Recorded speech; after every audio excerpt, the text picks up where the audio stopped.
So, without further ado, I'm going to pass over to the man himself, Brian Tracy.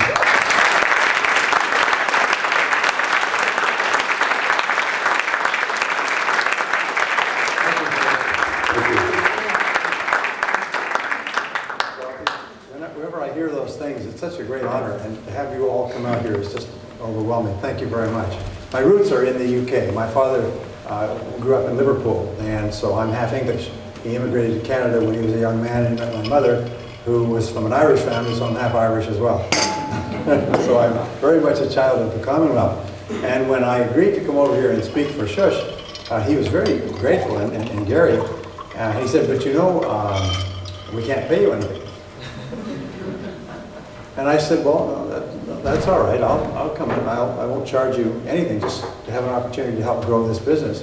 And he said, but just because we can't pay you anything doesn't mean that you don't give a good talk. So I said, no, I promise I'll come and I'll be good for nothing. And so here I am. I started off my career quite humbly, and I began asking at a very early age, why are some people more successful than others? And I came from a poor family. We never had any money, and I worked at laboring jobs for several years. I lived in my car. I slept on the ground. I missed meals. I never had any money at all. I worried about money all the time. And I kept asking, why are some people more successful than others? And I learned later that at a certain point in your life, a question can hit you like a billiard ball and cause you to go off in a different direction. And that became the operating question. And I began to ask people and began to read and look and listen and so on. And what I found is that successful people do things differently from unsuccessful people. And the research is absolutely enormous. The starting point is that successful people think differently than unsuccessful people. Now, our thinking is pretty much inherited. Most people develop all of their thinking styles in childhood by their associations with their parents and so on. But then most people just go on like Old Man River. They just go on for the rest of their lives, and they never question those thoughts. I remember a story, a gentleman named Glenn Bland. He wrote one book. It's called The Glenn Bland Method. And he told this story, which was really relevant. He said that he went to school, and his father was a working man. And his father said, you know, the Blands are working people. We only work for a living. We never get ahead. We never succeed. That is part of our family tradition. And no matter what happened, they never had any money. He would complain. He said, well, that's the way it is in the Bland family. Kids in the Bland family never succeed. They always work at laboring jobs.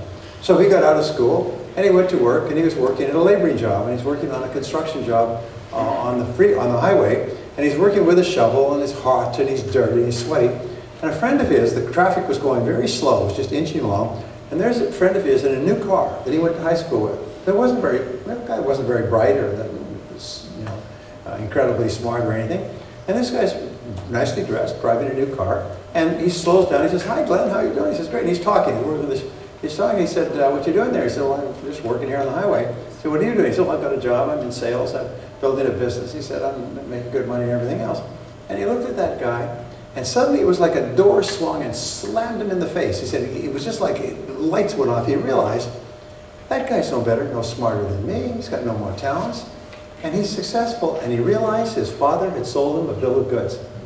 He had bought the wrong story. And he said, the heck with this, or something a little bit more colorful. He threw his shovel down, he got out of that ditch, he went and he got a job in sales, and he struggled, and he worked his way up, and about 6 years later, he was a millionaire. And he said the turning point in his life was when he changed his thinking about himself. So one of the things that we encourage people to do is take the very highest income that you've ever had in your life. And think about that. What was the best year that you ever had? And then put a 0 on the end. And that's your true potential.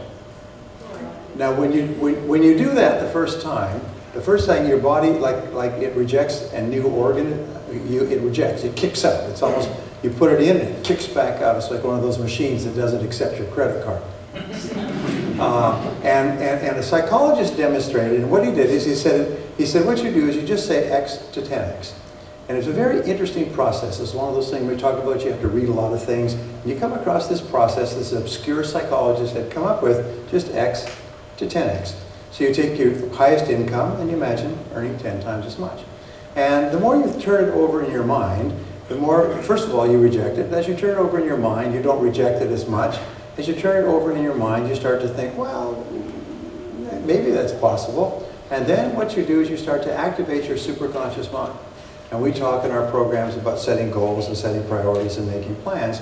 And each time that you take a goal and you write it down and you make a plan to achieve it, the actual writing, not computer, between your brain and your hand, it's called a psychoneuromotor activity. I learned that word so I could impress people. It's a psychoneuromotor activity. You think, you feel, you write, and what it does is it programs it into your subconscious mind. Almost like programming something into a computer, and then you can go on with your life and the computer keeps processing. And so your superconscious mind starts to attract into your life people, ideas, inspiration, circumstances that make it possible. There's a process that you've heard about, it's called serendipity. And serendipity is defined as the process of making happy discoveries. Is that you find things that seem to conspire together to bring you the things you want in life. You meet the right person, you read the right article, you get the right email or phone call, and so on. It's called serendipity, happy discoveries. So what they found, and by the way, this is a common factor that you can tap into. What they found is that people who seem to have serendipitous, wonderfully coincidental experiences are people who are characterized by one thing. They're looking.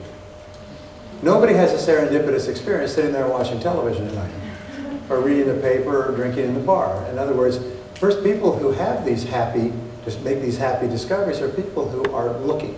And so one of the most important requirements for success, again based on years and years of research which I've done, is ambition. Ambition means that you're hungry. Is that you're hungry. You want to be successful. You want to be successful more than almost anything else. And you'll find that after decades of socialism in any country, most people become passive and they become negative about themselves and their potential. And they fall into what we call the tall poppy syndrome. Anybody's ever been to Australia knows about the tall poppy syndrome. The tall poppy syndrome it's an outgrowth of socialism where we look at people who are successful and we sneer at them and we criticize them and we cut down the tall poppies. And that's what in Australia they say for years and years, it's changed a lot now. If a person was successful, they were in great danger because people would turn on them and criticize them and sneer at them and insult them and so on because they were successful. What they were doing, they were just burning up inside with jealousy and envy, and they took it out on those people. Well, one of the things that we find in success is that there's a law of attraction and there's also a law of repulsion. And the law of attraction says you attract into your life the thoughts that you emotionalize. So if you emotionalize the thought of being successful and being happy and being healthy and having a wonderful life, if you emotionalize it, it creates a mental charge and you send out a force field of energy that attracts it into your life, like a magnet. But there's also a law of repulsion, and that says that whatever thought you think that is negative, you actually repel it out of your life. So let's say I look at Shush and he's doing really well, and I say, yeah, but he's not happy, and he's a lousy driver, and so on and so on. So I think of the things that are wrong with him. He's probably stole his money anyway because he ripped off the poor people. They always say that if you have any money, it means you ripped off the poor people. I studied this subject for years, but it's the same as saying that if one person is sick, it's because somebody else is healthy. Now, if you said that, well, the reason he's sick is because you're healthy. You'd say, that doesn't make any sense. There's no relationship between the two. I'm healthy because I eat well and I exercise, take good care of myself. This person is sick because they don't. No. If you're healthy, if you're healthy, it's because this person is sick, or if this person is sick, it's because you're healthy. So we say the reason some people are doing better is because other people are doing poorly. If the only reason people can be successful is because other people are failing. And there's no relationship between the two. But this is the basic premise of socialism. So what happens is, and I tell the people this, is admire successful people. When you admire successful people and you respect them and you read their books and you listen to their materials, you set up a force field of energy that attracts into your life opportunities to be like them. We talk about the mastermind concept. When Napoleon Hill, remember we talked about Napoleon Hill? When Napoleon Hill did his studies, he found something that was like 17 vital principles for success. The story is very interesting. But what he found was the turning point was the mastermind, and that's when people began to get together with other positive people and stopped associating with negative people. Get them out of your life. You see two negative people coming towards you, introduce them to each other, and send them off.